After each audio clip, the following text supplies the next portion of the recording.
جی وعلیکم السلام ورحمۃ اللہ وبرکاتہ۔ جی گھر سے نکلتے وقت پڑھے جانے والی دعا یہ بسم اللہ توکلت علی اللہ لا حول ولا قوت الا باللہ، ہاں جی یہ بھائی ثابت نہیں ہے روایت۔ یہ صحیح بات راجح بات وہ یہی ہے کہ یہ روایت ثابت نہیں ہے۔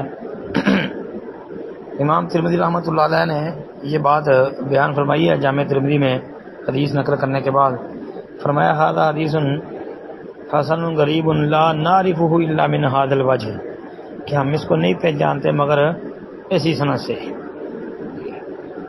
اور ہمارے شیخ زبیر علی ذی رحمۃ اللہ علیہ نے جو یہ لکھا نا کہ جی 1540 نمبر المختارہ ضیاء مقدسی کی، اس میں ابن جریج کی سماع کی صراحت موجود ہے۔ یہ بالکل اس میں اخبارانی کہہ کہ سماع کی صراحت کی ہے، لیکن ایک بات یاد رکھیں 1540 کے آگے 1541 نمبر حدیث ذرا دیکھیں نا تو پھر مسئلہ اور واضح ہو جاتا ہے۔ ایک تو 1541 نمبر حدیث والی جو سند ہے اس میں بھی اس کی تدلیس ہی ہے، ایک بات۔ نمبر دو، امام بخاری رحمۃ اللہ علیہ یہ فرماتے ہیں کہ ابن جریج کی اسحاق بن عبداللہ بن ابی طلحہ سے روایت کو ہم نہیں پہچانتے سوائے اس ایک حدیث کے، اس روایت کے، یعنی اس حدیث کے علاوہ ہم ابن جریج کی جو ہے اسحاق سے کسی روایت کو نہیں پہچانتے۔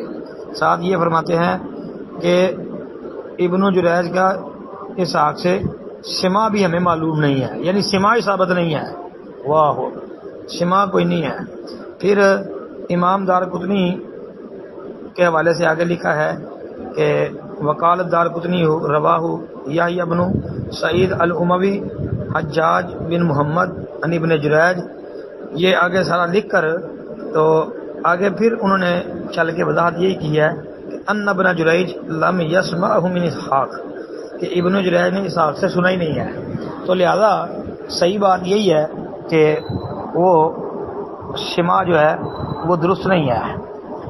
1541 نمبر جو روایت ہے اس میں بھی جو ہے وہ